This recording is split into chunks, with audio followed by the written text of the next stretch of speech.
matin, Église Le Portail, bon matin. Merci encore une fois de m'accueillir directement dans votre salon afin de vous partager la bonne nouvelle de Jésus-Christ. Exactement comme une série qu'on pourrait écouter à la télé ou sur Netflix, aujourd'hui on continue notre thématique toujours sur les actes des apôtres et nous reprenons l'épisode exactement là où nous nous sommes laissés la semaine dernière avec Pasteur Ralph qui nous a prêché tout un message. Dans ce message, on a vu que Dieu a décidé qu'il était temps maintenant d'exporter l'Église, de la sortir des Juifs et de Jérusalem et de l'exporter dans le monde entier. Mais il y avait un défi avant à surmonter. Il devait changer et travailler le cœur de Pierre pour le pousser à se dépasser ses limites culturelles. Et ce qui est incroyable dans ce texte, c'est que avant de toucher et changer le cœur de Corneille le païen, Dieu a dû travailler, toucher, changer le cœur de Pierre, le prédicateur. Et nous reprenons aujourd'hui exactement là où on s'est laissé. Pierre, poussé par Dieu à plusieurs reprises, est entré dans la maison de Corneille. Il est là, dans le salon, devant toute la famille, et il est prêt à proclamer la parole de Dieu. Un peu comme moi ce matin, je suis numériquement dans votre salon, prêt à vous communiquer la parole de Dieu. Et vous savez, j'aime le texte que nous allons voir ensemble. Je l'aime beaucoup et vous savez aussi, j'aime la thématique dans laquelle on se trouve. Je vais vous expliquer pourquoi. En fait, régulièrement, dans nos lectures de la Bible, il y a certains passages qu'on va être francs ensemble, qu'on va passer plus rapidement que d'autres. Et la fin du chapitre 10 et le chapitre 11 que nous allons voir ensemble, ce sont des sections que nous avons une tendance à passer rapidement. Mais j'ai découvert dans ce texte, en l'étudiant en profondeur, et c'est ça le but d'une thématique textuelle, on prend le temps ensemble de passer chapitre après chapitre.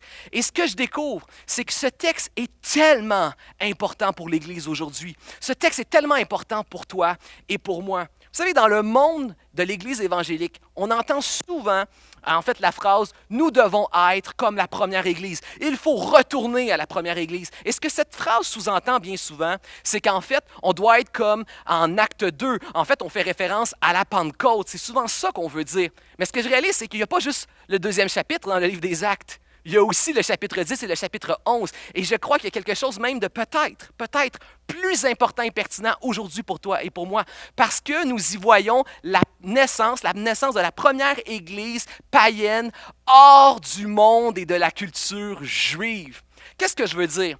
Si tu vas voyager dans le monde entier, tu vas à Paris, à Bali, aux États-Unis, qu'est-ce que les McDonald's vont avoir en commun? Que tu vas partout dans le monde, il y a quelque chose qui va unir tous les McDonald's. Ils vont tous avoir le même Big Mac avec la sauce secrète à l'intérieur. Si tu vas dans un PFK, là vous voyez que je suis vraiment un fan de fast-food. Quand je voyage, même quand je suis allé à Bali dans mon voyage de noces ou que je suis allé à Paris, aux États-Unis, je visite tous les PFK de la Terre. Et vous savez quoi? C'est toujours le même poulet avec la recette secrète du colonel. Et c'est la même chose avec l'Église. Ici, nous allons voir Pierre qui va nous montrer quelle est la recette secrète du christianisme. Qu'est-ce qu'on va prendre et sélectionner de ce qui s'est passé en acte 2, ce qui s'est passé à Jérusalem. Qu'est-ce qu'on va prendre et qu'on va exporter partout dans le monde. Et si nous voulons être cette Église des actes, eh bien, on doit porter attention. Qu'est-ce que Pierre va décider d'exporter? Qu'est-ce que ces gens-là vont recevoir? Et c'est ça qu'on devrait vouloir être. C'est ça aussi qu'on devrait vouloir vivre et partager partout autour de nous. Et c'est pourquoi le titre du message aujourd'hui, c'est « La recette pas si secrète que ça du christianisme, parce qu'elle nous est révélée dans le texte que nous allons lire. Donc, si vous avez votre Bible, vous pouvez aller à la fin du chapitre 10, exactement là où on s'est laissé la dernière fois, au verset 34, nous pouvons lire. « En vérité, dit-il, je comprends que Dieu n'est pas partial. » Donc, Pierre commence sa prédication, il commence déjà en disant, Dieu ne fait pas de favoritisme, là. Le peuple juif, Dieu ne fait pas de favoritisme avec le peuple juif, il est ouvert maintenant à toutes les nations. Mais quand toute nation, comme je viens de le dire, celui qui craint et pratique la justice est agréé de lui, il a envoyé la parole aux Israélites en leur annonçant la bonne nouvelle de la paix par Jésus-Christ. Comment avoir la paix avec Dieu et vivre cette paix? C'est par Jésus-Christ, c'est par ce qu'il a fait. C'est lui qui est le Seigneur de tout. Vous Vous savez ce qui est arrivé dans la Judée après avoir commencé en Galilée à la suite du baptême que Jean a proclamé et comment Dieu a conféré une onction d'Esprit Saint et de puissance à Jésus de Nazareth qui, là où il passait, faisait du bien et guérissait tous ceux qui étaient opprimés par le diable, car Dieu était avec lui. Nous sommes témoins de tout ce qu'il a fait dans le pays des Juifs et à Jérusalem, celui qu'ils ont supprimé. En le pendant au bois, à la croix, Dieu l'a réveillé le troisième jour. Il lui a donné de se manifester, non pas à tout le peuple, mais aux témoins désignés d'avance par Dieu, à nous qui avons mangé et bu avec lui après qu'il s'est relevé d'entre les morts. Et il nous a enjoint de proclamer au peuple et d'attester que c'est lui que Dieu a institué, juge des vivants et des morts. Tous les prophètes lui rendent ce témoignage. Quiconque met sa foi en lui, en Jésus-Christ, reçoit par son nom, le nom de Jésus, le pardon des péchés. Pierre était encore en train de dire cela quand l'Esprit Saint tomba sur tous ceux qui écoutaient la parole. Pierre reprit, « Peut-on refuser l'eau du baptême à ces gens qui ont reçu l'Esprit Saint, tout comme nous? » Et il ordonna qu'ils reçoivent le baptême au nom de Jésus-Christ. La première chose qu'on voit dans ce passage que nous venons de lire, c'est que qu'est-ce qu'un chrétien? Parce qu'en fait, ici, ce qu'on voit, et on pourrait dire aussi, comment on fait, en fait, un chrétien? Pierre se retrouve là, debout, dans la maison de païens qui ne sont pas juifs. Il est devant un dilemme. Bon, qu'est-ce que je vais leur donner? Qu'est-ce que je vais donner afin de produire et d'enfanter des chrétiens et des croyants?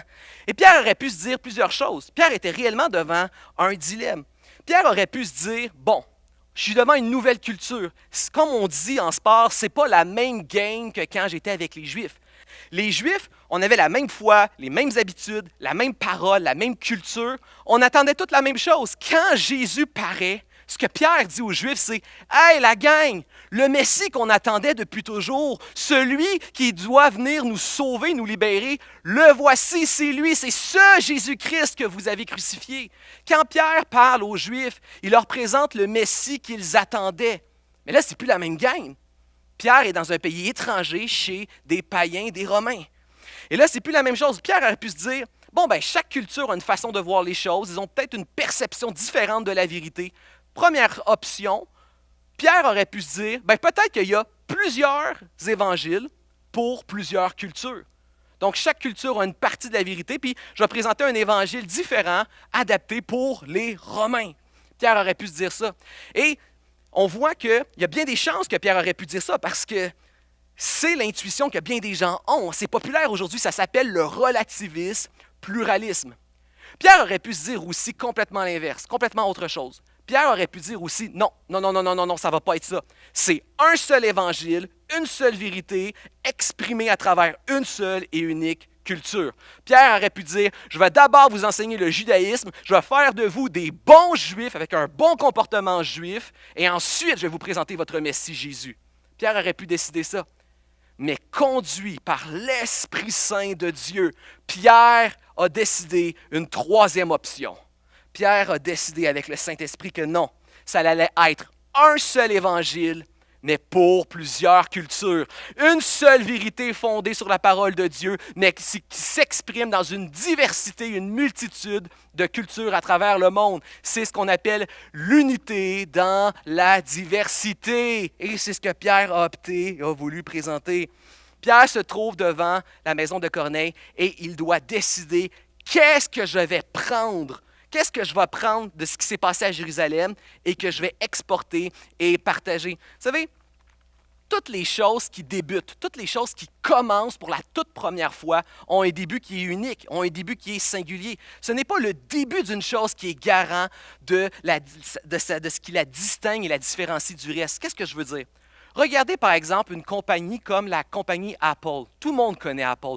Tout le monde voit les succursales Apple dans les centres d'achat. Tout le monde aime les produits Apple. Vous savez que Apple, ça a commencé au tout début dans un garage. Un homme avec un rêve qui travaillait sur ses machines jusqu'à temps qu'on reconnaisse la valeur de son produit. Maintenant, je te pose la question. Si tu es un homme d'affaires ou une femme d'affaires et tu décides d'ouvrir aujourd'hui une succursale Apple, est-ce que le prérequis pour ouvrir une succursale à Apple, c'est que tu dois commencer absolument dans un garage à travailler toi-même tes produits?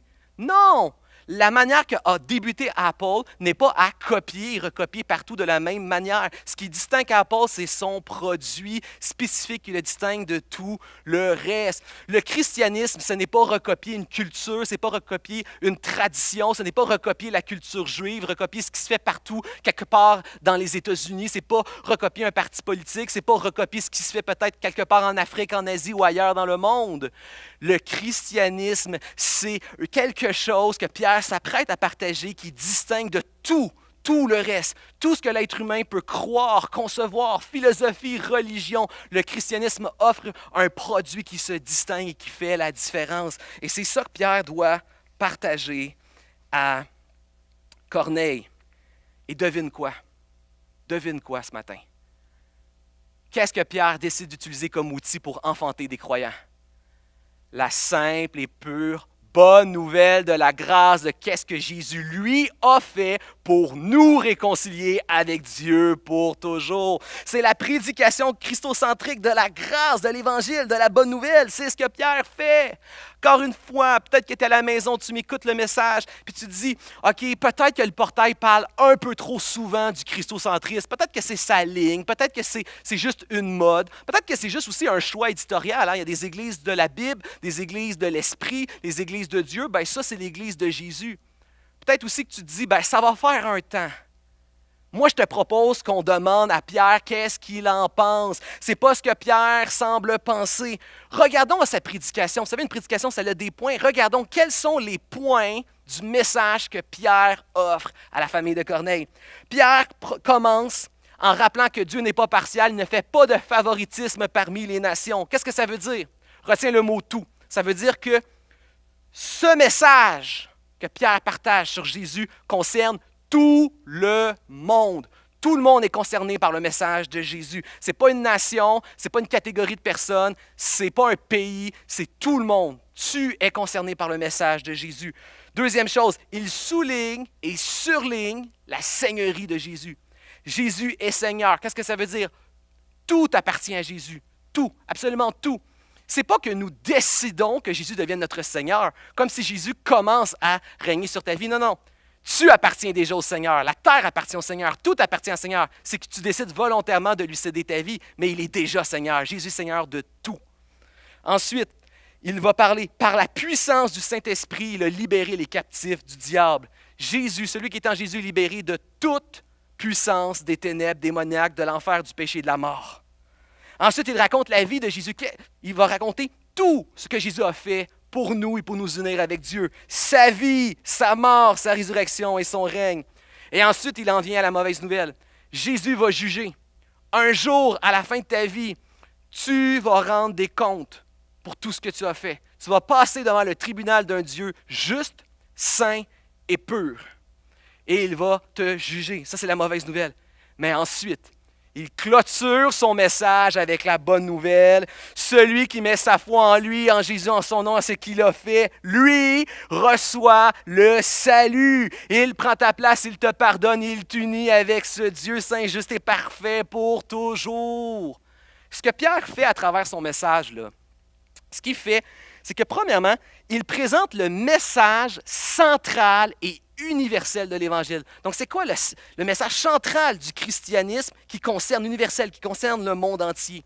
Il dit, vous avez un problème, mauvaise nouvelle. Et la mauvaise nouvelle des Juifs ne concerne pas juste les Juifs, elle concerne le monde entier. Tout le monde est concerné par la mauvaise nouvelle. Qu'est-ce que je veux dire? C'est la mauvaise nouvelle que nous allons rendre des comptes pour la vie que nous avons vécue. Nous allons passer devant le tribunal divin. Et les Juifs le savaient très bien. Ils savaient très bien qu'ils avaient besoin d'un Messie. Ils attendaient un sauveur. Juste apprendre les 10 commandements. Prenez le premier commandement. Il n'y a qu'un seul Dieu, tu n'auras qu'un seul Dieu. Est-ce que tu as toujours, comprenez-moi bien, tous les jours, à tous les instants de ta vie, donc tous les jours, mais à tout moment, à chaque instant, Dieu est toujours ton seul et unique Dieu. C'est-à-dire qu'il n'y a jamais un moment ou une seconde dans une journée où tu ne mets pas ta confiance, ton assurance dans autre chose que Dieu. Ou que tu ne vas pas aller chercher un sentiment de sécurité ou ta valeur ou ton identité dans autre chose que Dieu. Il n'y a aucun être humain qui a fait de Dieu, à part Jésus-Christ. À chaque instant et à chaque moment, Dieu, son seul et unique Dieu. Continuellement, nous luttons et nous remplaçons Dieu avec toutes sortes d'idoles de notre vie et de notre culture. Et Paul est en train de dire, devant un Dieu qui est totalement saint, totalement pur et totalement juste, vous ne passerez jamais le jugement. Mais Paul, ce qu'il est en train de dire aussi, c'est que c'est universel. Ça ne concerne pas juste les Juifs, ça concerne aussi le monde, les païens, les Romains, comme Corneille. Ça te concerne toi, ça te concerne moi. Corneille aurait pu dire, attends une minute. Ça, c'est la loi des Juifs, là. Moi, c'est la loi des Juifs. Moi, j'ai jamais brisé la loi des Juifs. Moi, j'ai jamais passé de contrat avec Dieu. Les Juifs ont fait une alliance et un contrat avec Dieu. Moi, je suis un païen. Moi, Dieu, il ne peut pas me juger selon son alliance et selon son contrat. Mais voici ce qui arrive, le problème que Paul nous présente, désolé, Pierre. À chaque fois que je dis Pierre, à chaque fois que je vais vous dire Paul, probablement que je veux dire Pierre, je vous le dis tout de suite en commençant ce matin. Le problème que Pierre veut souligner, crois-moi, il est universel. Imagine que Dieu décide, OK, on laisse faire ma loi, tu n'as pas passé de contrat. Je vais te juger selon ta propre conscience, selon ta propre loi morale naturelle. Aucun de nous, on passerait le test. Encore une fois. Vous savez, on entend souvent cette expression qui dit « dans mon livre à moi ». Dans mon livre à moi, voici c'est quoi qui est bien, c'est quoi qui est mal. Dans mon livre à moi, voici une bonne personne, voici une mauvaise personne. Tu sais quoi? Si Dieu prenait ton livre à toi et il te jugeait selon ton propre livre à toi, tu ne passerais même pas le test. Même si on te prenait au mot, tu coulerais le test de tes propres standards et de tes propres critères moraux. Vous savez combien de fois nous avons fait aux autres des choses qu'on n'aime pas et qu'on ne voudrait pas qu'on nous fasse nous-mêmes. Même si on était jugé selon nos propres critères, on ne passerait pas le test. Donc, combien plus nous sommes perdus si nous passons devant le tribunal d'un Dieu qui est totalement saint, juste et parfait. Et Pierre doit démontrer que le problème, la mauvaise nouvelle, elle est vraiment universelle pour nous faire réaliser que la solution et le remède en Jésus-Christ, il est tout aussi universel. En Jésus-Christ, je peux mettre ma foi et en Jésus-Christ, je peux mettre ma confiance et avoir cette assurance d'être sauvé parce qu'il a pris ma place et en prenant ma place, mes péchés, mes manquements, il me permet maintenant d'être réconcilié. Sa substitution à la croix, il se substitue à moi, me permet d'être réconcilié avec Dieu. Sa substitution permet ma réconciliation avec Dieu. Et encore une fois, nous cherchons tous ce qui va nous sauver de ce jugement. Vous savez, tous les êtres humains, encore une fois, c'est universel. Tous les êtres humains, nous cherchons à nous justifier. Nous avons ce sentiment que nous allons devoir rendre des comptes, ce sentiment que nous allons être jugés. Et on travaille pour se justifier, se prouver qu'on est une bonne personne, se convaincre, on convainc notre peur que nous allons passer le jugement, et parce que nous le savons à l'intérieur de nous que nous ne passons pas le jugement devant un Dieu parfait. Regarde toute philosophie, toute religion, comment que nous essayons continuellement de nous justifier. Tu n'as qu'à penser au bouddhisme. Le bouddhiste dit que à force de réincarnation, de mieux en mieux, tu vas briser le karma et atteindre le nirvana. L'hindouiste te dit que si tu vois un bon culte aux dieux secondaires, tu vas pouvoir atteindre Krishna. L'islam te dit que si tu respectes bien les 5 piliers de l'islam, peut-être que dans la balance du bien et du mal, Allah va t'accueillir dans son paradis. Le christianisme, que ce soit catholique ou évangélique, combien de chrétiens essayent de dire « je vais prier, je vais lire ma Bible, je vais donner, je vais être généreux ». Ils essayent de gagner leur ciel, de gagner l'attention, l'amour de Dieu. Et même dans le monde, même le monde populaire, culturel, québécois, athée, les gens essayent, remarque comment que les gens essayent de justifier. Les gens veulent paraître pour des bonnes personnes. Les gens essayent de se convaincre eux-mêmes qu'ils sont des bonnes personnes. Et les gens ne supportent pas qu'on pense qu'ils ne sont pas des bonnes personnes. Ils essaient de se justifier et de se prouver. Vous savez, même la philosophie athée, on n'est pas dans la foi, dans la religion, même la philosophie athée essaye de se justifier, de se convaincre qu'elle est bonne, qu'elle est morale. Pourquoi je dis cela? Qu'est-ce qu'une philosophie athée? La philosophie athée essaye de développer un système qui te permet de donner un sens à ta vie et de développer un système de valeurs morales, mais tout ça en excluant Dieu de l'équation. Mais voici la question que j'ai envie de te poser. Pourquoi est-ce que tu voudrais donner un sens à ta vie et prouver que tu as un système de valeurs si tu ne crois pas en Dieu? Ce n'est pas la nature athée qui va t'enseigner le sens de la vie ou la morale. Pourquoi? Qu'est-ce qu'elle dit? Qu'est-ce qu'elle dit, la théorie de l'évolution sur la nature? Elle dit que la nature est le fruit du hasard, donc il n'y a pas de but à la vie. Et elle te dit, la théorie de l'évolution, que c'est le plus fort et le plus cruel dans la nature qui survit et transmet ses gènes. La nature n'est pas morale. Elle est orgueilleuse et égoïste et elle veut survivre et elle est cruelle. La nature ne t'enseigne pas un sens à la vie et ne t'enseigne pas la moralité. La seule raison pour laquelle tu veux donner un sens à ta vie et prouver que tu es moral, c'est parce que c'est Dieu en te créant qui a mis ce désir à l'intérieur de toi et tu sais que tu vas rendre des comptes. Et ma question que je vous pose, en qui tu mets ta confiance? La foi, ce n'est pas d'adhérer ou de croire. La foi, c'est de mettre toutes ses œufs dans le même panier, de s'attacher à la corde de Jésus-Christ qui te sauve de ta noyade. En qui tu mets ta confiance? Tu mets ta confiance dans ton portefeuille, dans tes études, dans le poste que tu as, dans un projet futur. Quand tu vas avoir atteint ce projet-là, tu vas être bien et heureux dans ta retraite? Non. Mets toute ta confiance en Jésus-Christ qui te sauve. Pierre démontre que le problème est 100% universel, mais que la solution, elle est 100% universelle. Elle est en Jésus-Christ. Est-ce que je peux lire des Amen? Pierre présente le problème universel, central de l'Évangile, et il le fait en l'adaptant à une sensibilité culturelle. Vous savez, moi, j'aime Starbucks, j'ai travaillé chez Starbucks, et quand je voyage, j'aime aller visiter les Starbucks. Vous savez, dans tous les Starbucks, on va retrouver le même café. Encore une fois, la recette secrète, le même café Starbucks, distinctif, il est dans tous les Starbucks. Mais Starbucks aussi a remarqué quelque chose. Les gens ne mangent pas la même chose partout. Chaque Starbucks fait affaire avec une boulangerie qui est locale, afin d'offrir des pâtisseries. Premièrement, des pâtisseries qui sont locales dans la culture, mais aussi ils vont sélectionner, il y a une sélection des pâtisseries dont les saveurs s'accordent aux notes du café. Il y a des pâtisseries qui ne s'accordent pas et des pâtisseries qui s'accordent. Donc, c'est le même café, mais ils vont trouver des pâtisseries locales qui vont mettre en valeur le café. C'est la même chose avec l'Évangile de Jésus-Christ. Dans notre culture, il y a toutes sortes d'éléments qui ne sont pas en accord avec la vérité de l'Évangile. Mais il y en a plein d'autres qui fonctionnent en accord avec l'Évangile et qui permettent même de mettre en valeur l'Évangile. Une sensibilité culturelle nous aide à partager l'Évangile et même à exprimer dans notre culture l'Évangile de Jésus-Christ. Et on voit Pierre avoir cette sensibilité envers Corneille. On voit différents éléments qui sont une adaptation, une sensibilité culturelle. On voit, par exemple, comme je l'ai mentionné, Pierre va mettre une emphase sur l'universalité. Dieu n'est pas partial, ne fait pas de favoritisme. Ce qui veut dire, c'est que ça te concerne toi. Le christianisme, comme je l'ai dit, ce n'est pas une affaire d'un pays, ce n'est pas la religion de tes parents ou peut-être de tes grands-parents. Ce n'est pas ton patrimoine, le christianisme. Chrétien non pratiquant, ça ne fonctionne pas. Laisse-moi te dire une chose. Dieu n'a que des enfants. Dieu n'a pas de petits-enfants. C'est ta foi. Toi, tu as reçu Christ et tu es un enfant de Dieu ou non.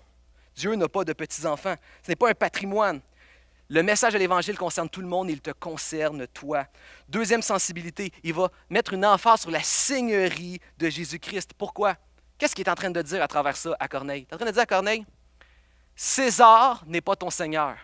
Ta culture romaine, païenne, n'est plus ton Seigneur aujourd'hui. Ça veut dire que à la fin de la journée, peu importe les bonnes choses parfois qui peuvent ressortir dans la culture, à la fin de la journée, celui qui a le dernier mot sur ce que tu crois et ce que tu vas penser et faire, ce n'est pas ta culture, ce n'est pas les éléments qui dominent la culture dans laquelle tu es, mais c'est Jésus-Christ et sa parole. Ceux qui aiment Christ gardent ses commandements, la parole nous dit.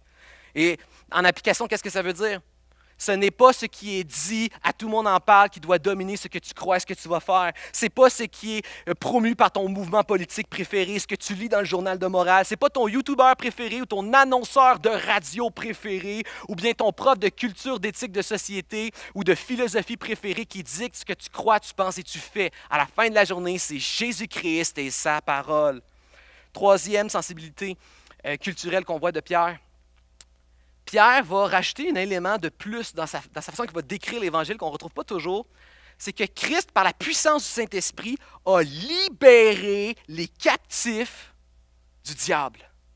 Pourquoi il rajoute cet élément-là? Ça, c'est une preuve de grande sensibilité envers la culture de Corneille. Pourquoi? Parce que dans la vision culturelle juive et païenne de l'époque, les Juifs étaient le peuple de Dieu qui vivent dans la promesse, dans la vie, dans la lumière et la vérité. Et le reste de toutes les nations païennes sont sous la dominance de Satan. Et Pierre est en train de dire non, c'est pas comme ça que ça marche. C'est pas les Juifs dans la vérité, dans la vie, et le reste du monde dans la dominance de Satan. Non. C'est tous les êtres humains, sans exception, qui sont sous l'influence et la dominance de Satan.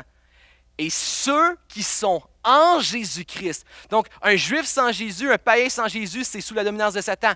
Mais un païen ou un juif en Jésus-Christ, lui, il est né de nouveau dans la vérité, il est promu à la promesse de la vie éternelle, il est libéré de toute puissance des ténèbres. Jésus a vaincu à la croix Satan, l'enfer, le péché et la mort. Et celui qui est en Jésus est libéré de toutes ces puissances des ténèbres.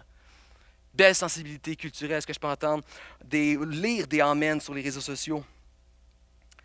Donc, le message central est une adaptation, une sensibilité culturelle. Et ça devrait nous amener, quand on lit ça dans la parole de Dieu, on devrait se poser des questions et examiner notre propre vie à la lumière de cela. 2 questions que je te propose. Première question. Es-tu capable de partager, sommes-nous capables de partager un christianisme essentiel avec une sensibilité culturelle? Donc, l'essence, l'ADN du christianisme, mais avec une sensibilité culturelle. Sommes-nous capables de le faire? Vous savez, trop souvent, ce qu'on voudrait dans notre cœur, des fois égoïste, qui manque de temps, pécheur, on aimerait que le christianisme, ça se résume à une seule formule qu'on répète à tout le monde avec une petite prière, puis après on passe à quelqu'un d'autre. Et la réalité, c'est que des fois, Dieu va mettre des gens sur notre route qu'on ne retrouvera plus par la suite, mais la majorité des gens que Dieu nous appelle à partager l'Évangile, c'est des gens dans lesquels il faut prendre le temps et investir. Avoir une sensibilité culturelle, ça demande des choses qui sont difficiles et qui sont contre-culturelles pour nous aujourd'hui. Prendre le temps, s'intéresser aux gens, les aimer réellement, les écouter attentivement. Écoute leur discours, écoute leur narratif, écoute dans quoi ils mettent leurs attentes, leur sécurité, leur confiance. Écoute leur narratif. Comprends leurs images, leur langage pour être capable de l'utiliser et de le parler. Trouve la faille dans ce qu'ils disent et ce qu'ils se racontent à eux-mêmes.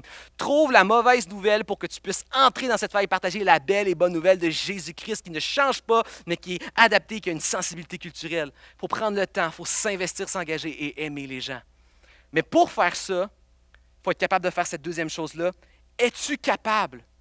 Sommes-nous capables de faire la différence, justement, entre un christianisme essentiel et un christianisme culturel? Pierre a dû faire, avec l'aide du Saint-Esprit, Pierre a dû faire cet effort. Lorsqu'il se retrouve devant Corneille, il doit faire cette distinction.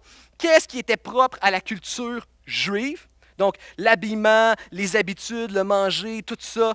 Donc, les traditions, qu'est-ce qui était propre à la culture juive et qu'est-ce qui va être le fondement de la foi chrétienne? Il doit faire cette distinction-là. Nous devons faire cette distinction-là dans notre propre vie. Trop souvent, nous partageons un christianisme qui n'est que culturel. Et plus malheureusement encore, plusieurs d'entre nous, nous vivons un christianisme qui est culturel.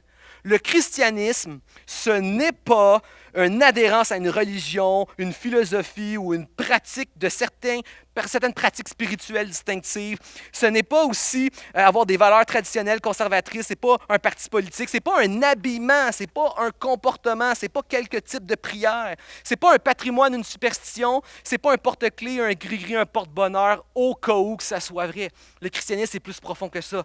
Le christianisme, c'est être touché par l'Esprit de Dieu et réaliser un moment de ta vie, même plusieurs fois dans ta vie, comme jamais tu as réalisé avant, à quel point réellement tu es pécheur incliné vers le mal, comment que réellement tu es séparé de Dieu, ennemi de lui et destiné à être rejeté de lui par nature pour toujours. Mais ce même esprit, lorsqu'il te fait réaliser ton réel état spirituel, il t'amène par la main en même temps à réaliser et découvrir la beauté de l'œuvre de Jésus-Christ pour toi. Il t'amène à mettre toute ta confiance et ta sécurité et ta valeur en lui.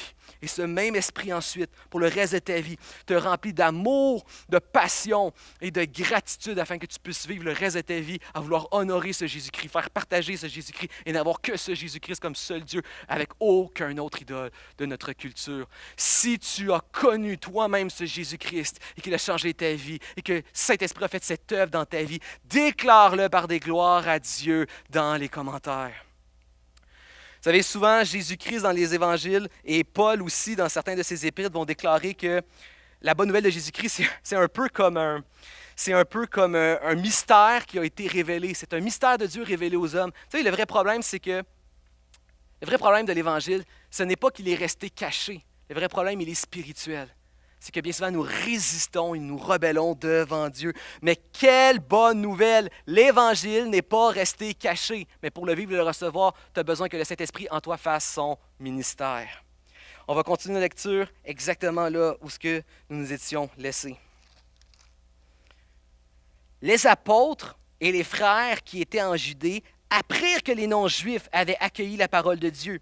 Lorsque Pierre fut monté à Jérusalem, les circoncis, donc les Juifs, le prirent à partie en disant « Tu es entré chez les incirconcis, chez les païens, et tu as mangé avec eux. » Alors Pierre se mit à leur présenter cet exposé suivi. Donc Pierre récapitule et résume tout ce qui vient de prendre place. Et là, voici comment les Juifs répondent. Après avoir entendu cela, ils se calmèrent et glorifièrent Dieu en disant « Dieu a donc donné aussi aux païens le changement radical qui mène à la vie. » Ici, la discussion qu'ils vont avoir, ce que Pierre doit en fait discuter avec ses amis apôtres chrétiens juifs, c'est qui peut devenir chrétien? C'est une question qui semble bizarre quand on l'a dit comme ça, mais en fait, c'est ça qui se demande. Est-ce qu'il y a une limite à la grâce de Dieu? Est-ce qu'il y a une limite à la foi? Qui peut devenir un chrétien? C'est la question qu'on se pose. Et avant de lancer la pierre aux apôtres, il faut essayer de les comprendre. Toute leur vie, on leur a dit que les païens, c'était les ennemis suprêmes du peuple saint de Dieu. Et juste regardez l'histoire de la Bible. Pharaon opprimait le peuple d'Israël. Pharaon était qui? Un païen. Ensuite, Dieu donne le pays promis, et là, il y a les méchants peuples cananéens qui doivent combattre. Qui sont les Cananéens? Des Romains. Ensuite, on a David et Goliath, le géant méchant Goliath. Qui est Goliath? Un Romain. Ensuite, il y a Babylone qui vient détruire Jérusalem et amener Israël captif. Qui sont les Babyloniens? Des païens. Ensuite, nous avons Israël qui vit à ce moment-là sous la dominance des Romains. Qui sont les Romains? Ce sont des païens. Corneille est un Romain. Qui est Corneille? Corneille est un païen. Les païens sont continuellement des ennemis du peuple d'Israël. Continuellement des ennemis du peuple d'Israël. Et vous savez, même, vous irez lire l'exposé que Pierre fait pour expliquer à ses chums de gars comment c'est Dieu qui agit dans sa vie. On dirait que même lui il a un malaise à expliquer que Dieu l'a poussé à aller dans la maison de Corneille. Il est là en train de dire « Hey les gars, là, moi j'étais juste en train de prier, je dérangeais pas personne, puis là Dieu m'a forcé à aller dans sa maison. Moi je voulais pas le sauver, Corneille. C'est Dieu qui voulait le sauver. » Ici, on assiste en fait là, à la première évangélisation accidentelle. Je dirais en fait une évangélisation gracieusement accidentelle de la part de Dieu. Et encore une fois, avant de lancer la pierre à ces gars-là, on devrait se regarder nous-mêmes et se poser cette question. Qui sont les gens que je disqualifie pour la grâce de Dieu? Vous savez quoi? Nous avons tous, conscients ou inconscients, nous avons tous une liste de personnes, ou des fois des groupes de personnes que nous, secrètement, nous disqualifions pour recevoir la grâce de Dieu et son salut. C'est-à-dire des gens que nous refusons d'aimer, de pardonner, qu'on se verrait mal prier que Dieu les bénisse et les touche, et de même, comme on l'a dit auparavant, s'engager avec eux, les aimer, les écouter, partager l'Évangile avec engagement et fidélité. Il y a des gens et des groupes de personnes qu'on aurait de la misère à le faire. Peut-être que tu es en conflit avec un membre de ta famille, peut-être que c'est quelqu'un de ton voisinage, un collègue de travail. Peut-être que tu as de la misère avec certains groupes culturels, ethniques, des gens qui ne parlent pas la même langue que toi. Un autre parti politique, on l'a vu dans les dernières semaines sur les réseaux sociaux, les partis politiques peuvent vraiment avoir de la haine les uns envers les autres. Parce que peut-être que tu as de la difficulté avec des gens qui ont une identité sexuelle ou de genre différente de la tienne. Vous savez, le sentiment que les apôtres et les chrétiens juifs avaient à l'égard de Corneille, de sa maison, est un sentiment qui est très proche de celui de la xénophobie, du racisme, de l'homophobie, de la transphobie. Un sentiment qui est pareil. Qui sont les gens qu'on les disqualifie pour le salut? Vous savez, ma prière, c'est que si tu as réellement des gens, il y a des gens, tu connais les noms, il y a des gens que tu te refuses à aimer, à prier et à partager l'Évangile, tu leur fermes volontairement la porte de Dieu. S'il y a des gens que tu connais, il y a un nom qui te vient ou un groupe de personnes qui te vient en tête, ma prière, c'est que le Saint-Esprit touche ton cœur et que tu te repentes de cela. Et pour tous les autres, je crois que nous avons tous des billets. Je crois que nous avons tous, peut-être même inconsciemment, une liste de personnes qu'on disqualifie au salut. Et ma prière, c'est que le Saint-Esprit révèle ce qui est caché, nous révèle ces gens avec qui nous avons de la misère à aimer, écouter, prier pour et partager l'Évangile. Deuxième chose aussi que ça nous concerne dans ce texte, c'est est-ce que moi, je me disqualifie pour le salut et la grâce de Dieu? Ou peut-être des fois l'inverse, peut-être que tu te surqualifies pour la grâce de Dieu. Toi, Dieu, tu n'en as pas besoin. Toi, tu es correct déjà sans Dieu. Vous savez, c'est triste parce que il y a des gens ici, tu m'écoutes, puis peut-être que tu as déjà été disqualifié pour le salut par quelqu'un d'autre. Quelqu'un t'a disqualifié de la grâce de Dieu. Tu as été méprisé par des chrétiens dans le passé. Et je suis vraiment heureux si tu es là et que tu es tombé sur ce message et que tu écoutes, que je puisse te dire que si dans ta vie des chrétiens t'ont méprisé et t'ont disqualifié pour la grâce de Dieu, ils n'ont pas agi selon la parole de Dieu. Leur attitude n'était pas conforme à la volonté de Dieu. Il y a des gens peut-être que tu dis, je suis trop loin, je suis pas rachetable, je suis irrécupérable. Et il y a des gens qui sont totalement inverses. Toi, tu as tout dans la vie, tu crois que tu es une bonne personne, tu crois que tu es un bon chrétien, tu crois que Dieu te doit quelque chose et que tu mérites que Dieu te donne ce que tu veux. Vous savez, que ce soit l'un ou l'autre, vous avez tous les deux besoin de Jésus. Les deux, vous avez besoin de Jésus. Tu sais, en tant que prédicateur, je te partage quelque chose. En tant que prédicateur, ma job, c'est de prêcher Jésus, oui, Jésus, mais prêcher Jésus de sorte à aider à se sentir bien les bons croyants qui malheureusement se sentent souvent mal et faire se sentir mal les mauvais croyants qui trop souvent se sentent trop bien à tort. Peut-être que tu penses que tu es trop loin et irrécupérable. Laisse-moi te dire, peut-être que tu n'as rien dans ta vie, mais si tu as Jésus, si tu t'accroches à Jésus, en lui, tu as tout. Tu as tout ce que Dieu a pour lui, toute bénédiction spirituelle, toute vie éternelle en Jésus-Christ. Et peut-être que toi, tu penses que tu as tout aussi, que tu réussis dans tout dans ta vie, mais si tu passes à côté de Jésus-Christ, tu n'as rien. Mais si tu m'écoutes ce matin sur les réseaux sociaux et que Jésus est tout ce que tu as dans la vie, tu le chéris, déclare-le en écrivant dans les commentaires « Gloire à Jésus ». Terminons ensemble notre dernière portion de texte ce matin. La main du Seigneur était avec eux et un grand nombre de personnes devinrent croyants et se tournèrent vers le Seigneur. La nouvelle parvint aux oreilles de l'Église de Jérusalem et on envoya Barnabé en lui demandant de passer à Antioche. Il partit ensuite chercher Saul de Tarse, ça c'est Paul. Après l'avoir trouvé, il le conduisit à Antioche pendant une année entière. Ils participèrent au rassemblement de l'Église et instruisèrent une foule importante. Ce fut à Antioche que pour la première fois, les disciples furent appelés chrétiens. C'est important. En ce jour-là, des prophètes descendirent de Jérusalem à Antioche. L'un d'eux, nommé Agabos, se leva et annonça par l'Esprit qu'il y aurait une grande famine sur toute la terre habitée. Les disciples décidèrent d'envoyer chacun, selon ses moyens, un secours aux frères qui habitaient en Judée. La dernière chose que l'on voit ensemble ce matin, c'est qu'est-ce qu'une église? C'est incroyable ce qu'on voit qui prend place ici. Regarde, aussitôt que des chrétiens, un groupe de chrétiens commence à se former quelque part dans le monde étranger, aussitôt, ils se rassemblent et ils forment une église. Qu'est-ce que ça nous dit?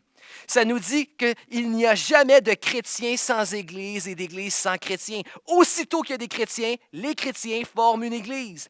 Un chrétien sans église, ça ne fonctionne pas. La naissance du christianisme produit des églises. Et on voit aussi ici que toute la beauté de ce que l'Église est, l'Église qui est l'expression du corps de Christ, mais dans une localité. Une Église aussi, on voit qu'il y a un aspect formel. Jérusalem va envoyer Barnabé et Paul pour aller voir et confirmer ce qui prend place et vraiment fonder, apporter des fondements à cette église-là. Il y a un aspect aussi qui est formel dans une église, il y a un aspect qui est organisé. Des chrétiens forment des églises et des églises, ce n'est pas n'importe qui s'autoproclame. Une église est organisée et on voit tous ces aspects-là dans l'église. Un peu comme une ambassade qui reconnaît les citoyens du royaume des cieux. Mais on voit autre chose aussi. Ici, l'Église est un peu comme une sorte de centre de formation de disciples. Regarde ce qui prend place dans cette Église.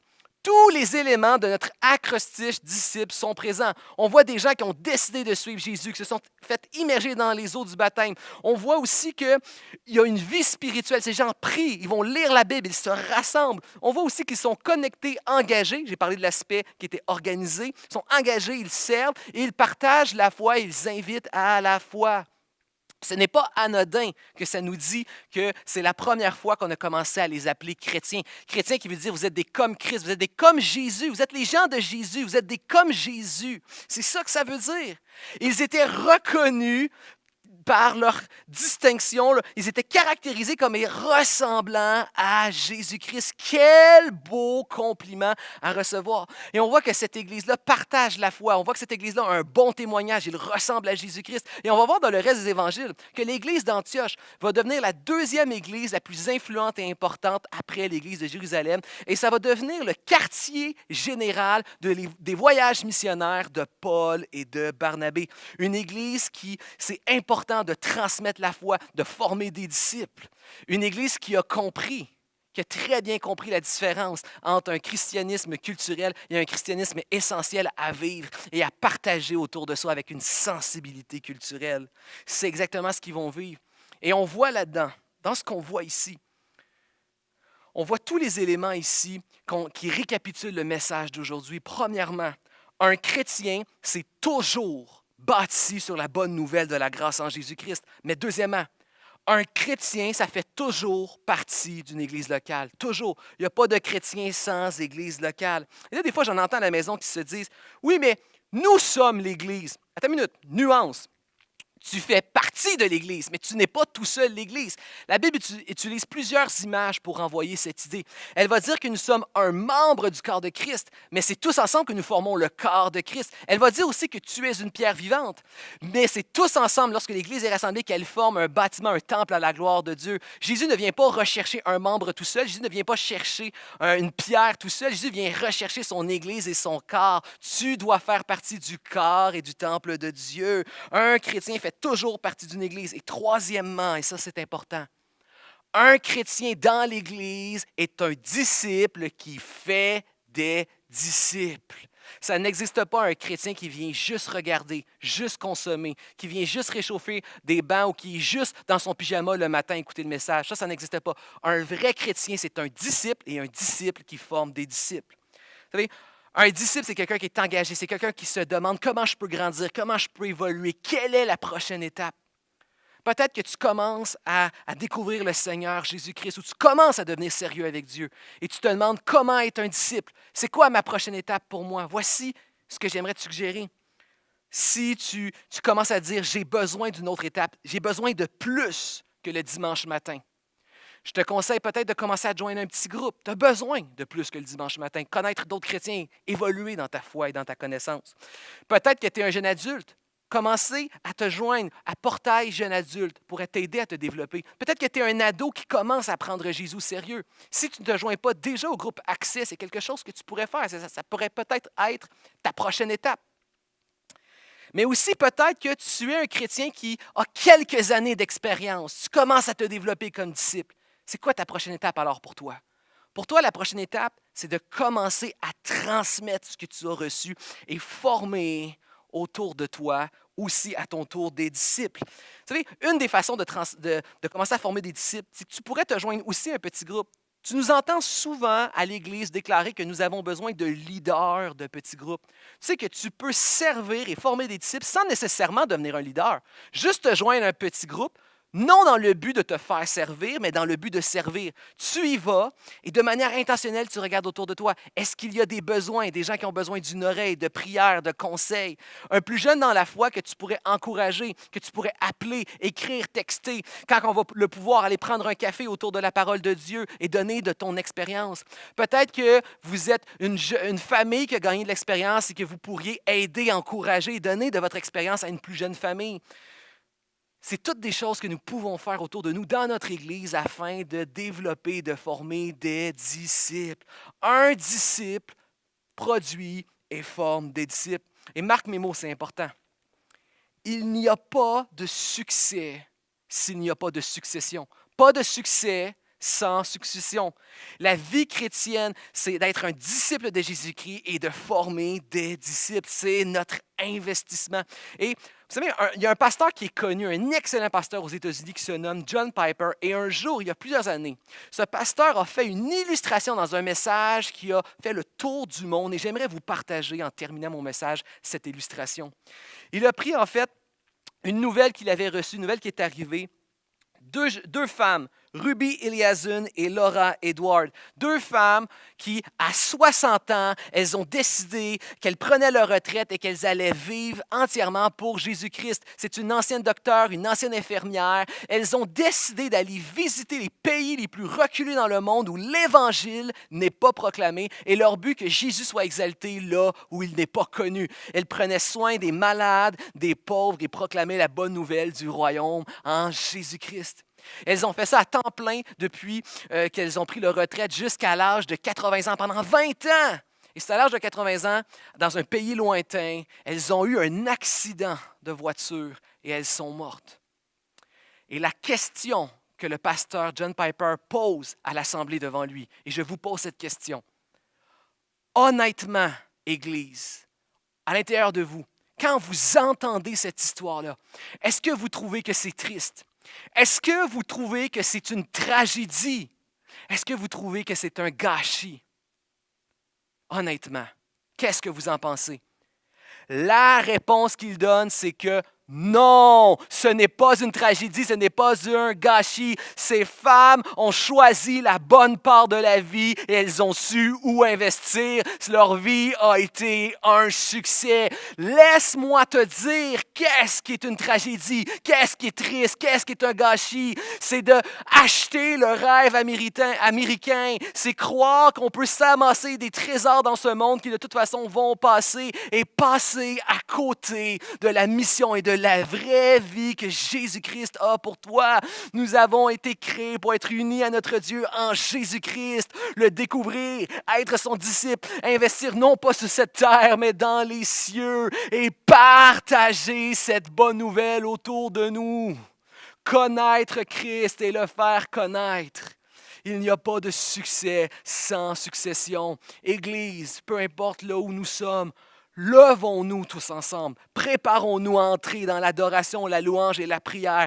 Faisons une introspection de nos cœurs et cherchons à être des disciples engagés qui cherchons à former et produire des disciples attachés à notre Église locale et à la bonne nouvelle de Jésus-Christ. Levons-nous, Église, et adorons.